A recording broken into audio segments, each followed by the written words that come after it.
Hey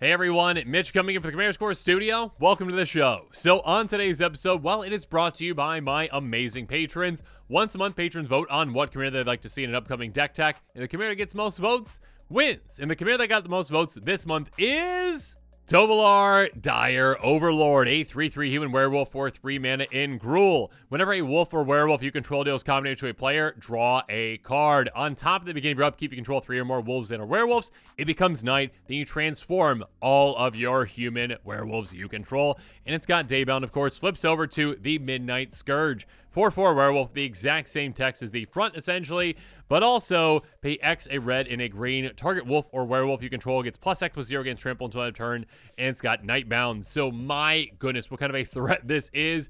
It changed things for werewolves and wolves forever, essentially, really putting them on the map even more so.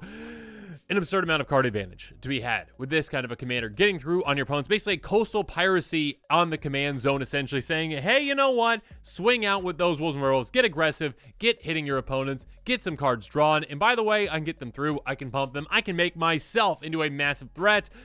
A great commander. One that can be taken in a couple different directions, but of course with this stack, well, we are going wolves and werewolves. We are going tribal. We are taking our opponents down with this pack. And of course, you can do that on a budget even. $22.85 according to Moxfield for this deck right now at that estimated cost. Every single card in this deck, including the commander, is 50 cents or less. If you are interested in this deck, make sure you check out that deck list link in the description below. Now, with all that said, let's jump into the tactics.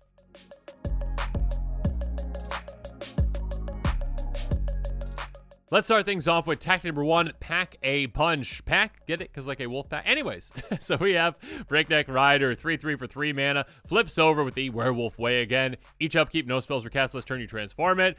Flips over, an attack creature you control at +1 with 0 and F trample. So a great Anthem effect and one that can help get damage through, which again is huge to be drawing cards. Next up, Gyreach Bandit. This one is going to flip over into Vilden Pack Alpha. Whenever a werewolf enters the battlefield under your control, you may transform it right away. So that is huge, that is massive, that is saying, you know what, let's just get things going. Then we've got Hound Tamer. You can get counters on a creature control. Also, Daybound's going to flip over to Untamed Pup.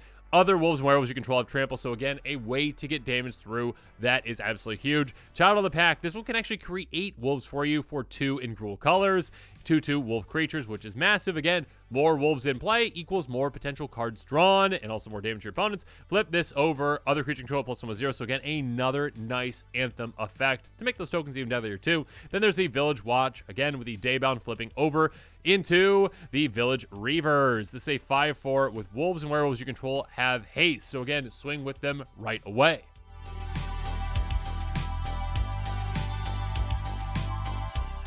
But now let's move on to tag number 2, Wolf Pack. First up, we got Ranger class. A great class enters the battlefield. Make a 2/2 wolf. Perfect. Great. Lovely. Stop it right there. No, just kidding. Anyways, whenever you attack, get a counter on attacking creatures. This can make your wolves even more massive with the 2nd level. 3rd level, look at top card library. Anytime cast creatures on the top of your library. So some amazing card advantage and selection right there, essentially. Howling Moon is next. If you have combat on your turn, you give a wolf or werewolf +2/+2 until end of turn. So a nice little pump effect there. More importantly, though, whenever an opponent casts their 2nd spell each turn, you get a 2/2 wolf.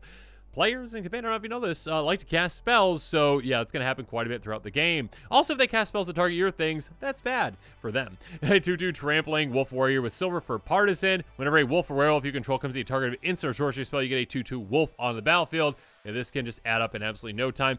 Spear of the Hunt, a great card to flash in. A 3/3 enters the battlefield. Each other creature that's a wolf or werewolf gets +0/+3 until end of turn. Again, helps you be more aggressive. Helps you swing out and pump your army. What a lovely card. Nightpack Ambusher, another good way to pump your army. Flash it in. A 4/4. Wolves and werewolves get +1/+1.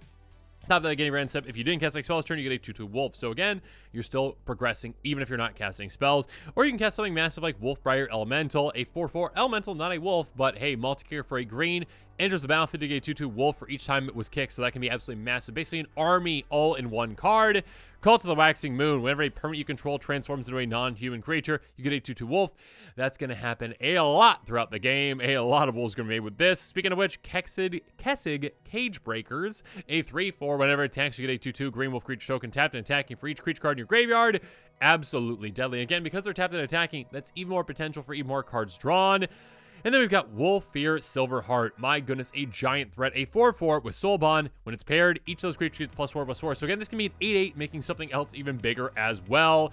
A giant threat.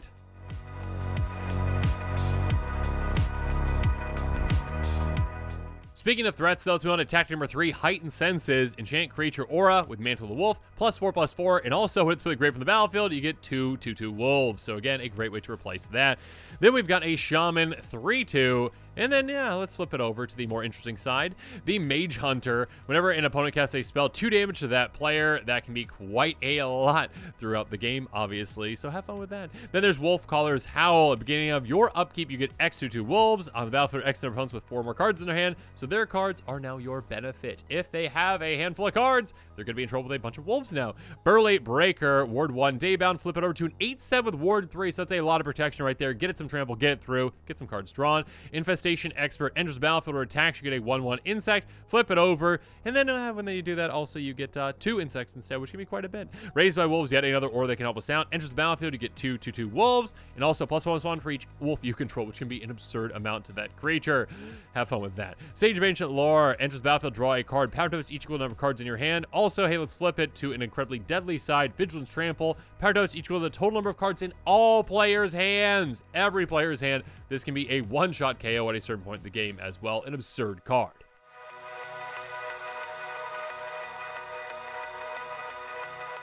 But now let's go on to tactic number 4, coming through, because we've got some ways to pump our creatures and to get them through. Shared Animosity, an absurdly cool card. Whenever a creature control attacks, it gets +1/+0 until end of turn for each other creature that shares a type with it.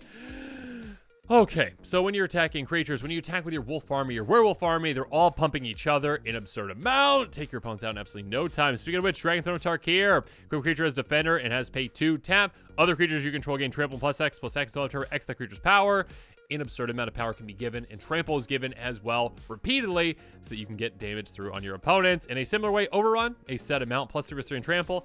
Usually a good amount to get damage through, though. Kamal Fist of Krosa, a repeatable one as well. You can also make lands into creatures, which is lovely, but also a repeatable Overrun effect. Creature control +3/3 gain trample until end of turn. If you got enough mana for it, you can activate that twice if you really want to. Also, a little hint right here, too. It can be quite mean and funny and a good board wipe deterrent because, hey, you can turn your opponent's lands into creatures. So if someone's going to cast a board wipe, you can be like, I wouldn't do that because if you do, I'm turning your lands into creatures and then you just destroyed your own lands. That's on you, not me. Then we've got, finally, Gruul War Chant. Each attack creature control gets +1/+0 and can't be blocked except by 2 or more creatures. So, yeah, have fun trying to block my creatures, and also the nice pump effect with that there.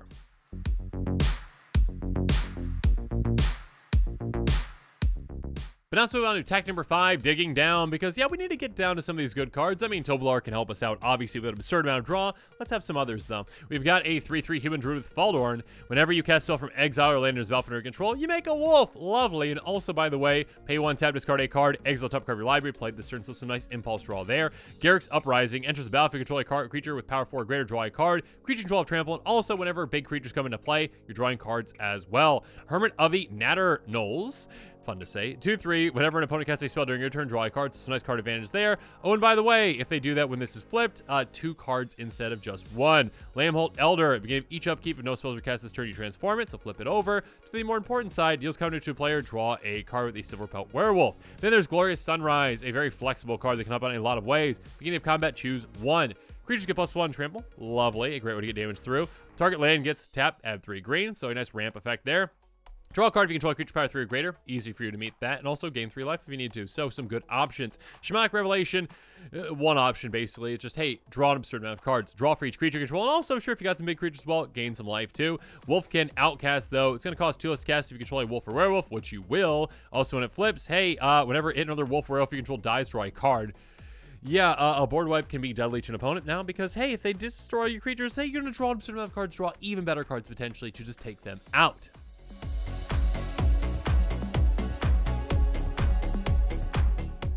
But now let's go to tactic number 6, Backpack. And first up, we've got Kessig Naturalist. Attacks, you get some mana, and also you get to keep that until the end of the turn. Lovely. Then we've got the Lord of the Overlord on the other side, though. Wolves Werewolves get +1/+1, so a nice little pump effect.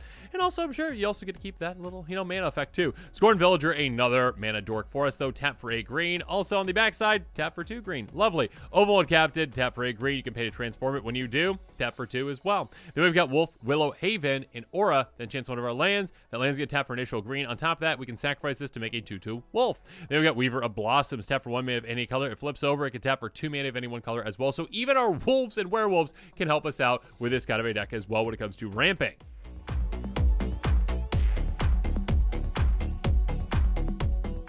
But now let's go on to attack number 7, because of course we have some standard ramp as well. First up, there's Wayfarer's Bauble, pay 2 tap, sacrifice, get a base land and play tap. Wild Growth, another great turn 1 play. It's gonna have one of our lands tap for initial green. Then we've got, well, another one, Fertile Ground essentially, another great one that can essentially enchant a land, taps for initial mana of any color. Rampant Growth, the OG ramp card. Go get a base land for this 2 mana. Edge of Autumn does the exact same thing as long as we got 4 or fewer lands. We can also cycle it away by sacrificing a land. Cultivate, get 2 lands, 1 goes into our hand, 1 goes into play, tapped.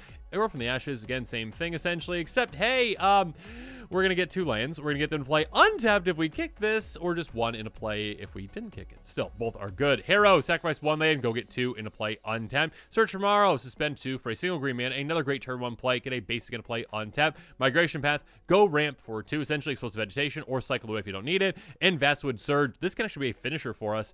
Hey, if you kick it, you get 2 counters on every single one of your creatures on top of the 2 lands that you're getting as well. So Explosive Vegetation with win potential.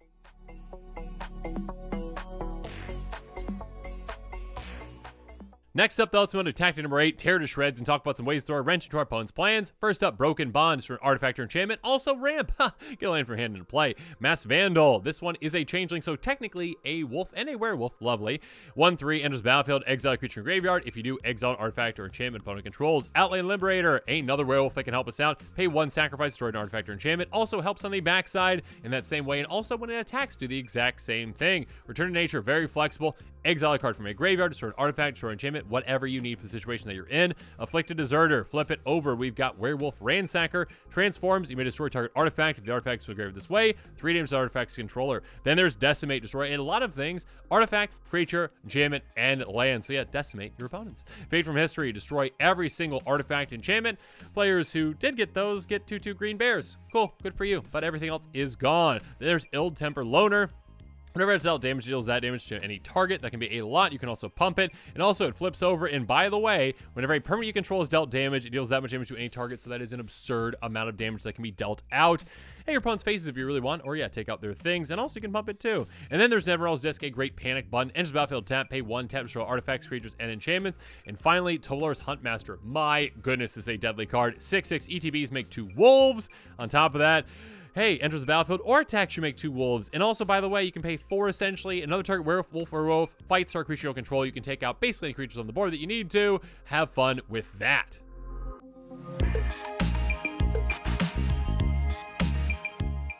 Next up, let's move on to tactic number 9, Stick Around. And first up, we've got Full Moon's Rise, a great enchantment for this deck. Werewolf creatures control +1 with 0 and have trample, so a great way to get damage through with them, and a great pump effect on top of that. If we need to, sacrifice this, regenerate all werewolf creatures you control, so save your team. Speaking of which, Anaro Volvid Familiar, a 4/4 wolf beast. As long as it's your turn, commanders you control have indestructible, so protect your commander on your turn, swing through freely with it, and take opponents out.